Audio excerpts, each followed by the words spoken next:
और दिन बृहस्पतिवार। ये बीबीसी हिंदी का पॉडकास्ट दिन भर पूरा दिन पूरी खबर है।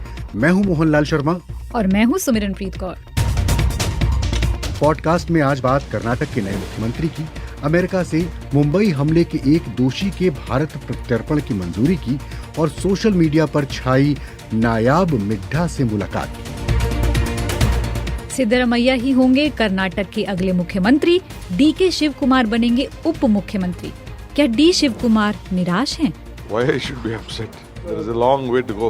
People have given us such a big mandate. Definitely we should be happy, we should deliver, we should fulfill the promises. मुख्यमंत्री पद की दौड़ में सिद्धरमैया डीके शिव कुमार पर भारी कैसे पड़े? सिद्धरमैया की इमेज एक अलग तरीके की इमेज है। वो सोशलिस्ट हैं, वेलफेयरिस्ट हैं, एक मास लीडर हैं और सबसे बड़ी बात कि कोई आज तक करप्शन का चार्ज उनके ऊपर नहीं लगा। मुंबई हमले के एक अभियुक्त तहव्वुर राणा के अमेरिका से भारत प्रत्यर्पण की मंजूरी मिली, पर यह है कितना मुश्किल। ऐसा नहीं कि फौरन अदालत ने कह दिया और ये भारत आ जाएंगे। इसमें वो तहव्वुर हुसैन राणा के वकील इसको ऊंची अदालत में चैलेंज भी कर सकते हैं और इसमें कुछ समय भी लग सकता है। कार्यक्रम में आईपीएल का जिक्र भी, लेकिन पहले देश दुनिया के पूरे दिन का हाल सिमरनप्रीत कौर से।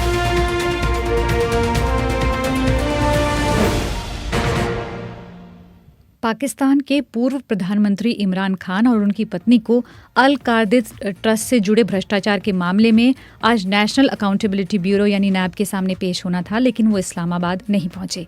इसी मामले में इमरान खान को कुछ दिन पहले गिरफ्तार किया गया था और फिर जमानत मिली थी। इसके बाद नैब के अधिकारियों ने कहा है कि वो इस्लामाबाद हाई कोर्ट में इमरान खान को मिली बेल खारिज करने की मांग करेंगे। इस्लामाबाद हाई कोर्ट ने इमरान खान को 2 सप्ताह की बेल दी थी, साथ ही उन्हें नैब के साथ जांच में जुड़ने का आदेश भी दिया था। रूस ने फिर से यूक्रेनी राजधानी कीव को निशाना बनाया है। रात भर हवाई हमले किए। यूक्रेन के अधिकारियों ने कहा है कि उन्होंने आने वाली रूसी मिसाइलों को ध्वस्त कर दिया। हालांकि किसी के घायल होने की खबर तो नहीं, लेकिन वहां कुछ इमारतों को नुकसान हुआ है। संयुक्त राष्ट्र के विशेषज्ञों ने चेतावनी दी है कि अगले 5 साल लगभग निश्चित रूप से सबसे गर्म होंगे। स्वास्थ्य, खाद्य सुरक्षा, जल प्रबंधन और पर्यावरण पर इसके दूरगामी प्रभाव होंगे। कोई भी अछूता नहीं रहेगा। विश्व मौसम विज्ञान संगठन के महासचिव पेटरी तालिस ने कहा है कि निकट भविष्य में तापमान पिछले स्तर पर नहीं लौटेगा। ग्लोबल वार्मिंग को रोकने में सालों लग सकते हैं। The return back to normal level might take even thousands of years because we already have such a high concentration. पेटेरी तालिस कह रहे हैं कि तापमान कम करने और ग्लोबल वार्मिंग को कम करने में हजारों साल लग सकते हैं। पर्यावरण में कार्बन डाइऑक्साइड की मात्रा इतनी ज्यादा है कि ग्लेशियर्स का पिघलना और समुद्र के स्तर का बढ़ना ये बताता है कि हम ये लड़ाई हार रहे हैं। केंद्रीय मंत्री किरेन रिजिजू को कानून और न्याय मंत्रालय से हटाकर भूविज्ञान मंत्रालय का जिम्मा सौंपा गया है। केंद्रीय राज्य मंत्री अर्जुन राम मेघवाल को कानून और न्याय मंत्रालय का स्वतंत्र प्रभार दिया गया है। अर्जुन राम मेघवाल ने कहा है कि कोशिश ये रहेगी कि सबको न्याय जल्दी से जल्दी मिले। कोई ऐसा विषय नहीं है जी, लंबित जो विषय हैं न्याय जो कोर्टों में पेंडिंग है वो जल्दी जो कम से कम हो, यही न्याय सबको मिले, यही विजन है। हम विश्वास पे खरे उतरेंगे, ऐसा मैं आपको भी विश्वास दूं। सुप्रीम कोर्ट ने बिहार में जाति सर्वे पर पटना हाई कोर्ट की रोक को हटाने से इनकार कर दिया है। समाचार एजेंसी एएनआई की रिपोर्ट के अनुसार इस मामले की अगली सुनवाई अब 14 जुलाई को होगी। जस्टिस एस ओका और जस्टिस राजेश बिंदल की बेंच ने कहा है कि वो इस मामले की सुनवाई को फिलहाल लंबित रखेंगे, क्योंकि पटना हाई कोर्ट में 3 जुलाई को इस पर सुनवाई होनी है। अदालत ने कहा है कि अगर पटना हाई कोर्ट इस पर सुनवाई नहीं करता है तो वो 14 जुलाई को इस मामले पर सुनवाई करेंगे। सुप्रीम कोर्ट ने गुरुवार को द केरला स्टोरी पर पश्चिम बंगाल सरकार के प्रतिबंध पर रोक लगा दी है। 8 मई को पश्चिम बंगाल सरकार ने द केरला स्टोरी की राज्य में रिलीज पर प्रतिबंध लगा दिया था।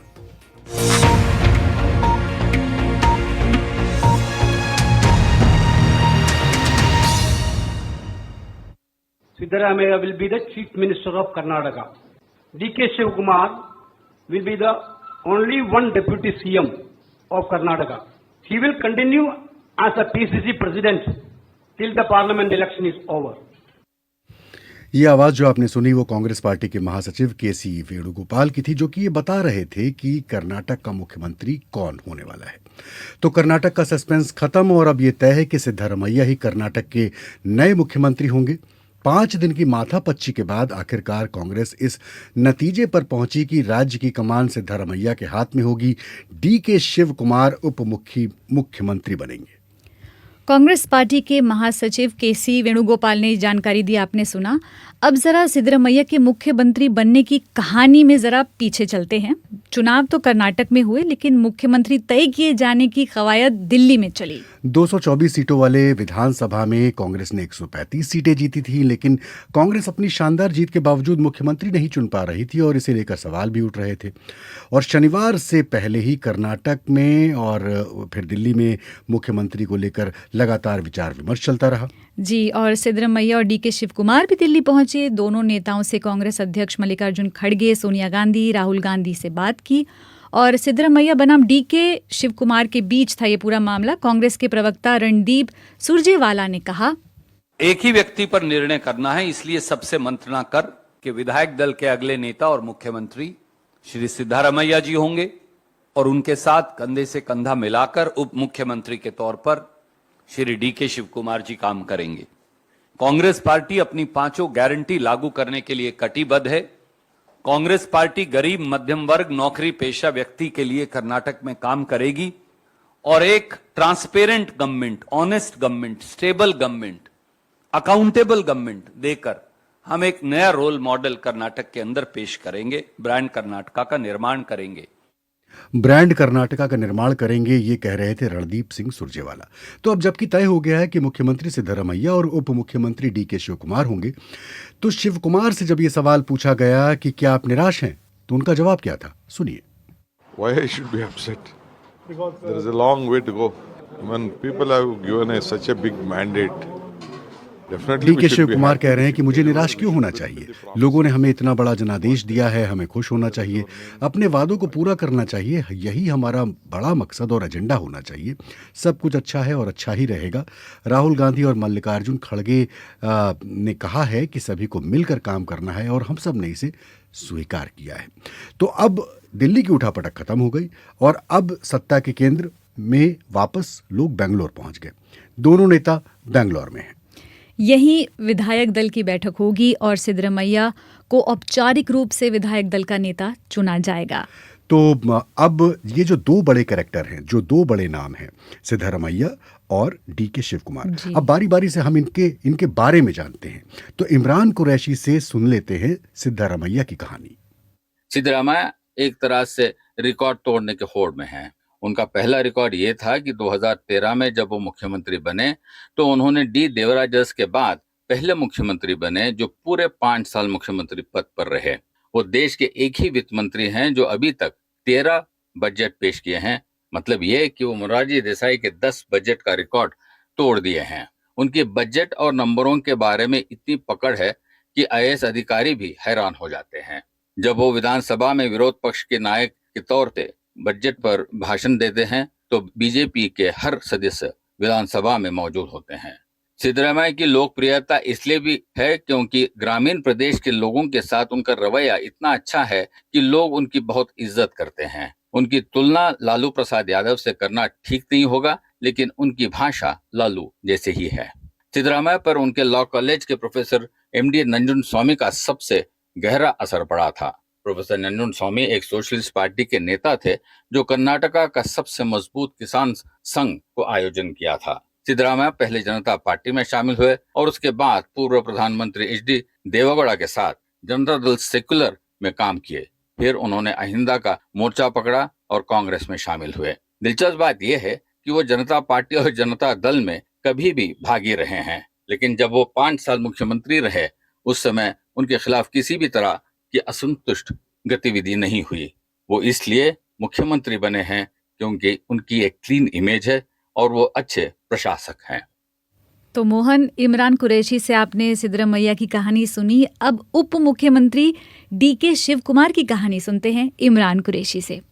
डीके शिव कुमार जो कर्नाटका उप मुख्यमंत्री बनने जा रहे हैं, वो ऐसे नेता हैं जो धाम लगाकर अपने सपने पूरे करते आ रहे हैं। जब वो राजनीति में आने की कोशिश कर रहे थे, उस समय से ही वो समझ गए थे कि पैसा बनाना बहुत जरूरी है। जब ग्रेनाइट क्वारिंग मशहूर नहीं हुआ था, तभी वो उसमें निवेश करना शुरू कर दिए थे। उसके बाद उन्होंने जमीन पर निवेश करना शुरू कर दिए थे। इसी तरह वो राजनीति में निवेश लगाते गए, जैसे कि वो पूर्व मुख्यमंत्री एस.एम. कृष्णा के साथ प्रदेश कांग्रेस समिति के महासचिव बने और उसके बाद एक मंत्री भी बन गए। उनका तजुर्बा ऐसे ही बढ़ता गया और वो यहाँ तक पहुंच गए कि पूर्व प्रधानमंत्री एच.डी. देवेगौड़ा को लोकसभा के चुनाव में एक महिला उम्मीदवार के हाथ भी हराया था। उनकी यही एक एटीट्यूड है जिसकी वजह से वो एक दिन सारे देश में मशहूर हो गए, जब वो मुंबई की एक होटल के सामने पुलिस वालों से हुज्जत करते नजर आए। वो होटल के अंदर जाकर कांग्रेस पार्टी के उन विधायकों से बातचीत करना चाहते थे जो बीजेपी के ऑपरेशन कमला के पीड़ित बन गए। उनके समर्थक ये बात कहते हैं कि उनका रेपुटेशन ऐसा है कि डर के मारे विधायक बात नहीं करना चाहते थे। जब उनके खिलाफ केंद्रीय एजेंसीज ने रेड करे और उनको तिहाड़ जेल में रखा था, तो उस समय भी सोनिया गांधी मिलने गई थी। वही जेल में शिव कुमार को आश्वासन दिया गया था कि वो कर्नाटका प्रदेश कांग्रेस के अध्यक्ष बनाए जाएंगे। उसी भरोसे से वो आज भी सोनिया गांधी के कहने पर मुख्यमंत्री का पद पर जिद करना छोड़कर उप मुख्यमंत्री पद का काम करने तैयार हो गए हैं। तो आपने सुन लिया डीके शिव कुमार की क्या राजनीतिक यात्रा है, और सिद्धारमैया की जो राजनीतिक यात्रा है वो भी हम सुन सके हैं। दो बड़े नेता, एक सिद्धारमैया और दूसरे नेता डीके शिव कुमार। मामला और पेच इन्हीं के बीच में फंसा हुआ था। डीके शिव कुमार का कहना था कि प्रदेश अध्यक्ष होने के नाते राज्य में जो 135 सीटों पर जीत मिली है, इसलिए पहला हक उनका बनता है। और दूसरी ओर सिद्धारमैया थे जो कि बेहद लोकप्रिय थे। तो अब सवाल यह है जो कि आपके मन में भी उठ रहा होगा कि सत्ता की इस दौड़ में सिद्धारमैया कैसे डीके शिव कुमार पर भारी पड़े। मैंने यही सवाल पूछा वरिष्ठ पत्रकार पूर्णिमा जोशी से। देखिए, इसमें दो चीजें हैं। एक तो पॉलिटिकल मोरालिटी की सबसे बड़ी बात है। सिद्धारमैया की इमेज एक अलग तरीके की इमेज है। वो सोशलिस्ट हैं, वेलफेयरिस्ट हैं, एक मास लीडर हैं, और सबसे बड़ी बात कि कोई आज तक करप्शन का चार्ज उनके ऊपर नहीं लगा। डीके शिव कुमार एक कॉन्ट्रास्टिंग इमेज है उनकी। वो ऑर्गेनाइजेशन मैन है, बड़ी अच्छी उन्होंने एक स्ट्रॉन्ग उनकी छवि है। वो कांग्रेस के स्टेट प्रेसिडेंट के हिसाब से बड़ी एक इकाई वहां पे स्थापित की, लेकिन उनके साथ साथ उनके ऊपर करप्शन चार्जेस हैं, कोर्ट में केसेस चल रहे हैं। तो जब उनको माना यह जाता है कि वो पार्टी के लिए, ऑर्गेनाइजेशन के लिए बहुत मजबूत नेता है, लेकिन एक जो मास लीडर की तरफ उनकी जो छवि है वो धूमिल होती है करप्शन चार्जेस से, कोर्ट में जो केसेस चल रहे हैं उसकी वजह से। तो वो सिद्धारमैया के सामने एक तो ये उनकी इमेज बन जाती है। दूसरी ये कि कांग्रेस को इस वक्त जो ये चुनाव जीता है वो इम्पोर्टेंट नेशनल लेवल पे इसलिए है क्योंकि कांग्रेस एक नया नैरेटिव लेके आ रही है हिंदुत्व के खिलाफ। वो नैरेटिव ये है कि जैसे कई लोग उसको मंडल 2 की तरह से जान रहे हैं। लोग कह रहे हैं कि कांग्रेस कास्ट सेंसस कराना चाहती है वहां पे, जिसकी सिद्धारमैया ने बात की है। और एक और बड़ी इंपॉर्टेंट बात सिद्धारमैया ने उस वहां पे कही है कि जो 50% की स्लैब है रिजर्वेशन की, उसको हटाना चाहिए और इसको हमको 75% तक लेके जाना चाहिए।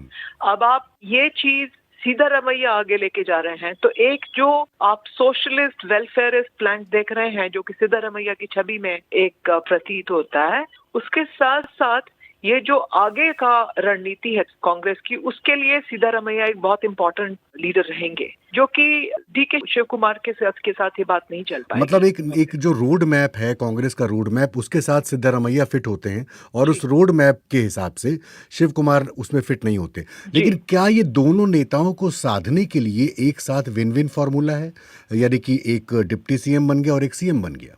जी, ये तो देखिए दोनों नेताओं ने कांग्रेस मदद की है। ये जो इलेक्शन जीता है कांग्रेस ने, ये कोई सेंट्रल लीडरशिप की, हालांकि राहुल गांधी को दी जा रही है बहुत बधाई इसके ऊपर कि उनकी भारत जोड़ो यात्रा वहां पे कामयाब रही, लेकिन मेरा मानना यह है कि कांग्रेस की जो लोकल लीडरशिप थी, खासतौर पे सिद्धारमैया और डीके शिव कुमार, दोनों की तालमेल से और एक स्ट्रांग ऑर्गेनाइजेशन के चलते कांग्रेस वहां पे इलेक्शन जीती है। तो इन दोनों का साथ रहना कांग्रेस के लिए बहुत ही जरूरी है। वहाँ पे, क्योंकि जो वहाँ की स्थानीय इकाई है उसको एक साथ रखना, उनकी ऑर्गेनाइजेशन के साथ एक साथ काम करना और जो उनका एक नया फ्यूचर विजन है उसको इम्प्लीमेंट करना, उसमें अगर ये बीच का झगड़ा इनका ज्यादा पनपा तो वो एक खतरनाक बात हो सकती है। जैसे कांग्रेस ने छत्तीसगढ़ में ये झगड़ा तकरीबन निपटाया इसलिए क्योंकि वहाँ पे जो दूसरे क्लेमेंट थे टी.एस. सिंहदेव चीफ मिनिस्टरशिप के लिए, उनको तकरीबन साइडलाइन कर दिया गया है वहाँ पे। लेकिन राजस्थान में आप देखिए इनके लिए मुसीबत बन चुकी है कांग्रेस के लिए। सचिन पायलट अपनी बार बार बयानबाजी करते हैं, बार बयानबाजी कर रहे हैं, बार अपनी एक रैलियां निकाल रहे हैं, तो वो एक सिरदर्द बन जाता है। और डी.के. शिव कुमार, मेरा मानना यह है कि डी.के. शिव कुमार कांग्रेस के लिए कर्नाटक में सचिन पायलट से भी बड़े नेता हैं। सचिन पायलट का नाम है राजस्थान में, लेकिन डी.के. शिव कुमार ने बहुत काम किया है कर्नाटक में, तो उनका आगे भविष्य है कर्नाटक के लिए, उनका एक एम्बिशन भी रह सकता है। तो उनको जो भी कांग्रेस की तरफ से आश्वासन दिया गया है फिलहाल के लिए वो मान गए हैं इस बात पे। मुझे लगता है कि आगे के लिए उनको कई सारे आश्वासन कांग्रेस के टॉप लीडरशिप की तरफ से दिए गए हैं। वरिष्ठ पत्रकार पूर्णिमा जोशी विश्लेषण कर रही थी कि ये बाजी सिद्धारमैया ने कैसे जीती। यहाँ पर एक खबर का जिक्र करना जरूरी है कि कर्नाटक में सोनिया गांधी के दखल के बाद कैसे निकला इस संकट का हल। अगर आप इस कॉपी को पढ़ना चाहते हैं और जानना चाहते हैं कि पर्दे के पीछे क्या हुआ और क्या नहीं हुआ, इमरान कुरैशी की ये कॉपी है और ये bbchindi.com के पहले पन्ने पर लगी हुई है। इसे पढ़ने के लिए आप हमारी वेबसाइट पर आइए। कार्यक्रम में आगे बढ़ने का वक्त है, लेकिन पहले आपको एक कविता सुनाते हैं ताकि आप मुस्कुरा सकें। मुस्कुराओ अगर आज कहीं से हार गए हो, जीत की जरूरत किसी को तुमसे ज्यादा थी शायद। मुस्कुराओ अगर कुछ खो गया है, जिसके नसीब का था उसको मिल गया शायद। मुस्कुराओ अगर दिल टूट गया है। ये कविता सोशल मीडिया पर वायरल है और ये किसकी कविता है? नायाब मिड्ढा की कविता है। एक छोटी सी बातचीत आपको कार्यक्रम में आगे सुनवानी है, लेकिन सुमिरन पहले आपकी टिप्पणियों की बारी।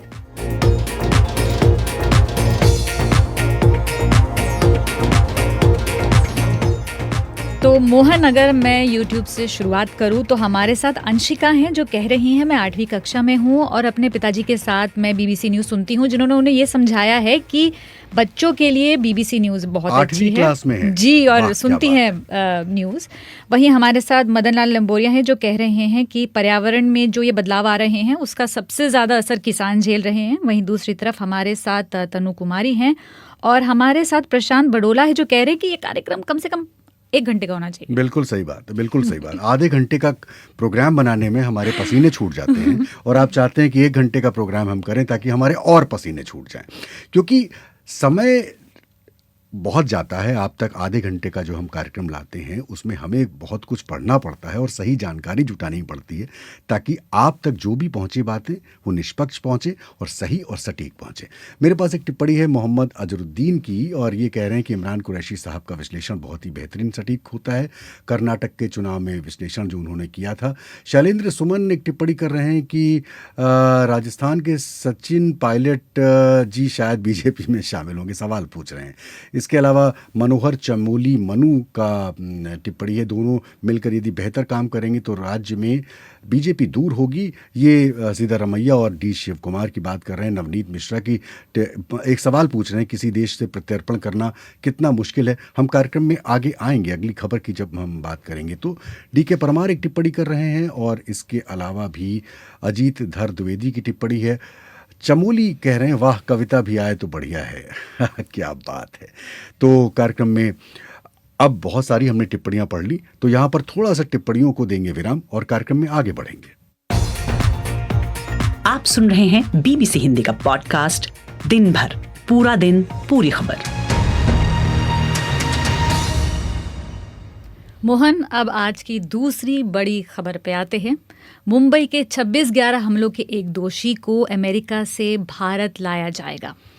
अमेरिका की एक अदालत ने पाकिस्तानी मूल के कैनेडियाई व्यवसायी तहव्वुर हुसैन राणा के भारत प्रत्यर्पण की मंजूरी दे दी है। दरअसल भारतीय अधिकारियों ने तहव्वुर राणा के मुंबई हमले में शामिल होने की बात कही थी और इन्हें दोषी करार दिया अमेरिका की अदालत ने। तहव्वुर हुसैन राणा दरअसल पाकिस्तान की सेना में एक डॉक्टर थे और मुख्य जो दोषी करार दिए गए डेविड कोलमैन हेडली के बचपन के मित्र थे। भारत की मांग थी कि तहव्वुर राणा को भारत भेजा जाए और भारत सरकार ने तहव्वुर राणा के प्रत्यर्पण के लिए अमेरिका से अनुरोध किया था। भारत के विदेश सचिव विनय क्वात्रा ने कहा, Insofar as the question of Tahawwur Rana is concerned, we are in very regular touch with the US authorities. विनय क्वात्रा कह रहे थे कि हम तहव्वुर राणा के जल्द से जल्द प्रत्यर्पण के लिए अमेरिका के अधिकारियों के साथ लगातार संपर्क में हैं। हमने स्थानीय अमेरिका की अदालत के फैसले को देखा है और अमेरिका के पक्ष से अमेरिकी पक्ष जो है उससे हमारी बातचीत जारी है। ये भारत के विदेश सचिव विनय क्वात्रा के शब्द थे। दरअसल तहव्वुर राणा को साल 2013 में अपने दोस्त डेविड कोलमैन हेडली के साथ मुंबई हमले को अंजाम देने और डेनमार्क में हमले की योजना बनाने के अभियोग का दोषी पाया गया था। जी, और अमेरिकी अदालत ने उन्हें 14 साल की जेल की सजा सुनाई थी। ये साफ नहीं है कि 62 वर्षीय तहव्वुर राणा इस फैसले के खिलाफ अपील करेंगे या नहीं, और ये भी साफ नहीं है कि राणा को कब तक भारत लाया जाएगा। तो तहव्वुर हुसैन राणा कौन है और मुंबई के हमले में उनकी भूमिका क्या थी और दूसरे मामलों में उन्हें सजा क्या मिली है, यही बात हमने की बीबीसी संवाददाता जुबैर अहमद से, जो बता रहे हैं आखिर वो कौन है। देखिए, तहव्वुर हुसैन राणा जो है वो एक कनेडियन नागरिक हैं, लेकिन उनकी पैदाइश पाकिस्तान में हुई थी। वो पले बड़े भी पाकिस्तान में थे और 97 में वो कनाडा चले गए थे और 2001 में उनको वहाँ की नागरिकता मिल गई थी। और 2006 में इन्होंने 2005-06 के दरमियान इन्होंने शिकागो में एक इमिग्रेशन और ट्रैवल एजेंसी खोली। उस वक्त उनके जो दोस्त थे बचपन के हेडली, तो हेडली वो उनके पास आए और कहा कि भाई हम लोगों का दो बड़ा प्लान है। एक के कोपेनहेगन में एक अखबार है, उसमें प्रॉफिट मोहम्मद के कार्टून्स वगैरह छापे थे, वहाँ पर हमको टेरर अटैक करना है, और दूसरा बड़ा अटैक करना है मुंबई पर। और ये जो प्लान उनको समझाया कि लश्कर तोयबा का ये प्लान है और आपको इसमें हमें सहयोग देना है। तो फिर ये उनकी जो एडवाइस थी कि आप जो अपनी ट्रैवल एजेंसी है, मैं मुंबई जा रहा हूँ, मुझे मुंबई में, हेडली ने कहा कि मुझे मुंबई में ये ट्रैवल एजेंसी खोलने दो। तो वो फैसिलिटेट कराया तहव्वुर हुसैन राणा ने। और फिर 2008 में ये अटैक हुआ, जो 10 लोग पाकिस्तान से आए थे, उन्होंने हमला किया मुंबई के ऊपर, और जिसमें 160 से ज़्यादा लोग मारे गए थे और 3 दिनों तक ये हमला चला था। उसके बाद ये शिकागो के एयरपोर्ट पे 2009 अक्टूबर में ये मिले आपस में और ये जा रहे थे कोपेनहेगन में अपना काम करने, जो उन्होंने प्लान किया था कि उस अखबार के ऊपर हमला करेंगे। अब वहाँ की जो अमेरिका की जो खुफिया एजेंसी है, उनको FBI को पता वो उनका पीछा कर रहे थे, वहाँ एयरपोर्ट पे ही दबोच लिया दोनों को और फिर अदालत में पेश किया गया। और 2011 में जब अदालत में इनका मामला आया तो मैं भी वहाँ उस वक्त था और मैंने इनका ट्रायल कवर किया है, जहाँ पर हेडली सरकारी गवाह बन गए तहव्वुर हुसैन राणा के खिलाफ, और उन्होंने बहुत सारे इंकशाफ किए, बहुत सारे बयान दे, खुलासा किया और बताया कि ये हमारे बचपन के दोस्त थे और हमारी गहरी दोस्ती थी, और कैसे 2006 में हम इनके पास गए और उनसे बात की कि भाई हमें ये 2 हमले करने, उसमें आपका सपोर्ट चाहिए। तो कुल मिला के यही किस्सा था। और तहव्वुर हुसैन राणा को 14 साल की सज़ा हुई और हेडली को 35 साल की सज़ा हुई मुंबई के कांड में शामिल होने के लिए और जो उसकी योजना बनाने के लिए, कि कोपेनहेगन में कर तो नहीं पाए लेकिन योजना बनाई थी इसके लिए। जी जुबैर, ये बताएं कि किस तरह से भारत का रास्ता साफ हो गया है कि ये भारत आ सके, और दूसरी बात टाइमिंग कितनी इम्पोर्टेंट है? देखिए, ये बहुत सालों से, मतलब 2013 में कन्विक्शन हुआ है तहव्वुर हुसैन राणा को। उस वक्त से उससे पहले से ही भारत सरकार अमेरिकी सरकार से ये कहती आ रही है कि भाई हमें तहव्वुर हुसैन राणा और हेडली को भारत में लाके, इनका इन्वॉल्वमेंट है मुंबई अटैक में, तो हमें यहाँ पर उनसे पूछताछ करनी है, हमें एक्स्ट्रेडिशन की इजाज़त दी जाए। तो हेडली का तो उन्होंने करा दिया जूम पे और वीडियो कॉल पे, उनका मुंबई की अदालत ने हेडली ने बयान दिया है उसमें। तहव्वुर हुसैन राणा जो है नहीं कर पाई थी सरकार वहाँ की। अब वहाँ की एक निचली अदालत जो है तैयार हो गई है कि इनको भेजा जा सकता है एक्सट्रेडिशन के द्वारा, जो ट्रीटी है भारत और अमेरिका के बीच में। अब ये मामला थोड़ा ऐसा नहीं कि फ़ौरन अदालत ने कह दिया और ये भारत आ जाएंगे। इसमें वो तहव्वुर हुसैन राना के वकील इसको ऊंची अदालत में चैलेंज भी कर सकते हैं और इसमें कुछ समय भी लग सकता है। लेकिन अपने आप में एक बड़ी खबर है, बड़ी बात है कि भारत सरकार की बात मान ली गई कि वो यहाँ ला के उसको पूछताछ करने का इरादा रखती है भारत सरकार। और उनका इन्वॉल्वमेंट तो जैसे कि मैंने बताया कि भारत सरकार भी अपनी जो इनकी जो इंक्वायरी हुई है उसमें यही पाया गया है कि तहव्वुर हुसैन राना ने हेडली को पूरी मदद पहुंचाई कि वो कैसे यहाँ पे आके इमिग्रेशन और ट्रैवल एजेंसी खोले, और लश्कर तौयबा से वो टच में थे तहव्वुर हुसैन राना, और इनको सारी चीज़ें पता थी कि मुंबई में अटैक का इरादा है, लेकिन इन्होंने किसी को अलर्ट नहीं किया, इसलिए इसमें ये भी शामिल हैं। और इसकी जो भारत में अगर यहाँ एक्सट्रेडिशन होता है एक्सट्रेडिशन का, तो यहाँ की अदालत में फिर केस चलेगा और उसके बाद जो प्रूव हो गया केस तो सज़ा मिलेगी उनको। तो ये आवाज़ थी BBC संवाददाता जुबैर अहमद की, जो बता रहे थे तहव्वुर हुसैन राना आखिर अगर भारत आते हैं तो कब आ सकते हैं। आप सुन रहे हैं दिन भर, पूरा दिन पूरी खबर। कई दिनों से नायाब मिड्ढा की एक कविता मुस्कुराओ, ये कविता सोशल मीडिया पर बहुत दिनों से वायरल है और लोगों ने मुस्कुराओ की बात करने वाली नायाब को खूब पसंद किया। BBC संवाददाता विकास त्रिवेदी ने नायाब से बात की। आइए सुनते हैं उस बातचीत का छोटा सा अंश। मेरा पेन नेम नायाब नहीं है, मेरा नाम ही नायाब है। मेरा जन्म हुआ है श्रीगंगानगर राजस्थान में, बिल्कुल बॉर्डर पे है।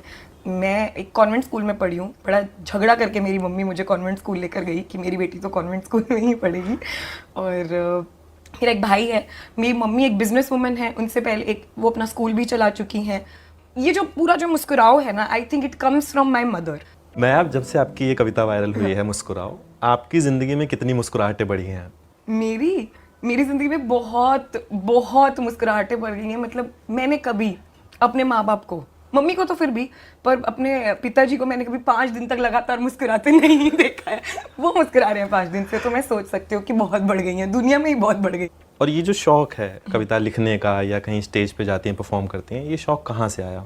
बहुत ही एवरेज स्टूडेंट थी, और एवरेज होना भारत में थोड़ा अच्छा नहीं माना जाता ना। सबको टॉपर बनना है, बन हर कोई सकता नहीं है। तो एक क्रिएटिव राइटिंग कंपटीशन हुआ था और सब लोग ऐसे और आर्टिकल वार्टिकल लिखने बैठ गए, और मुझे लगा कि शायद अगर मैं दिमाग चलाऊं और मैं कविता लिख दूं, अगर क्या पता मैं जीत जाऊं।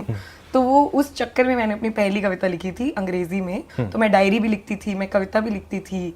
बहुत दोस्त थे, फिर भी अकेली थी, तो सारी दोस्ती डायरी को भी दिखाती थी कि आज पापा ने मुझे इससे डांट दिया, तुमको पता है डायरी। सब वहीं पे लिखना एक वो बन गया, एक एस्केप बन गया। अब एस्केप से तो सब कुछ ही बन गया। मैं मैथमेटिशियन बनना चाहती थी पर नहीं हो पाया, तो मैं जो कुछ नहीं कर पाता वो बेचारा इंजीनियरिंग करता है। तो मैंने इंजीनियरिंग की, इन्फोसिस में 2 साल नौकरी भी की, क्योंकि पापा चाहते थे कि फाइनेंशियली स्टेबल हो, मम्मी भी। फिर जब मुझे लगा कि अब मैं समझ गई हूँ कि कविताओं से घर कैसे चलाना है, तो मैंने छोड़ दी नौकरी। पहली बार स्टेज पर आप कब गई थी और कहाँ से शुरुआत हुई इसकी? कविता के लिए पहली बार स्टेज पर 2015 में गई थी, पर वैसे मैं स्टेज पे ही पैदा हुई थी। मैं 2 साल की थी, 2.5 साल की, तब से स्टेज पे डांस करती थी। डांस करना बहुत पसंद था, तो बचपन में लगता था शायद इसी में करियर बनाऊंगी, पर छूट गया क्योंकि एवरेज नहीं रहना था, बहुत पढ़ना था, तो छूट गया डांस करना। तो फिर स्टेज पे मैं वापस लौटी थी 2015 में। सुरेंद्र शर्मा जी हैं, हास्य कवि हैं हमारे भारत के जाने माने। जब भी कुछ होता था तो जज बन के आते। सुरेंद्र शर्मा जी ने स्टेज पर, मुझे याद है, अपनी जेब से मुझे 3100 दिए। मुझे आज भी लगता है कि वो 2100 देना चाह रहे थे, शायद गलती से एक नोट ज्यादा डल गया। क्योंकि मैं बहुत शॉक्ड थी कि ये क्या नंबर बना। पर वो 3100 रुपये आज भी मेरे पास है, वो डीमोनेटाइजेशन में बदले नहीं है, और उस दिन से मैं उतरी ही नहीं कभी स्टेज से ना। जब भी जिंदगी में कोई दुख आता है तो आप मुस्कुराने की बात कर रही हैं कविता में, रोने से इतना परहेज क्यों? नहीं, बिल्कुल भी परहेज नहीं है रोने से। ये एक नजरिया है कि आप जिंदगी को ऐसे भी देख सकते हो। रोने से परहेज नहीं है, बहुत ज्यादा। ये कविता सच कहूं तो बड़ी बातों पे है ही नहीं। अब कभी कभी कोई ऐसी चीज भी खो जाती है जिसके लिए बहुत ग्रीफ भी होता है, दुख भी होता है, थोड़ी ना मैं कह सकती हूँ कि आप मुस्कुराओ इस बात। मैं हमेशा मानती हूँ कि universe has a bigger plan. तो it's not about not crying, ये नहीं है अरे रोना है खुल के, मैंने कहा ना, मैं बहुत रोती हूँ। तो नायाब मिड्ढा भी रोती हैं। नायाब मिड्ढा से बातचीत जो हमने आपको सुनवाई, ये तो इसका छोटा सा हिस्सा है। अगर आप इस पूरी बातचीत को देखना चाहते हैं, सुनना चाहते हैं कि कैसी बातचीत हुई, विकास त्रिवेदी ने क्या कुछ कहा है, तो यूट्यूब सेक्शन में यहाँ पर ये बातचीत उपलब्ध है जी। और मोहन स्टूडियो में आ चुके हैं खेल की खबरों के साथ अभिजीत।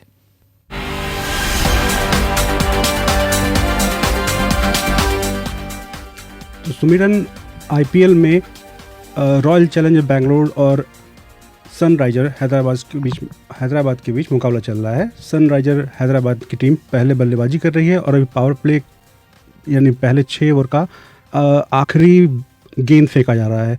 47 रन बन चुके हैं और 48 रन बन चुके हैं और 2 विकेट उसके दोनों सलामी बल्लेबाज आउट हो चुके हैं। ये मैच सनराइजर्स हैदराबाद के लिए तो उतना महत्वपूर्ण नहीं है प्ले ऑफ के लिहाज से देखें तो, लेकिन बेंगलोर के लिए यह मैच जीतना बहुत ज़रूरी है क्योंकि वो 5वें पायदान पर है। इस मैच को जीत करके 4थे पायदान पे आ जाएगी और उसके पास अभी इसके बाद भी एक मैच बचा रहेगा खेलने के लिए।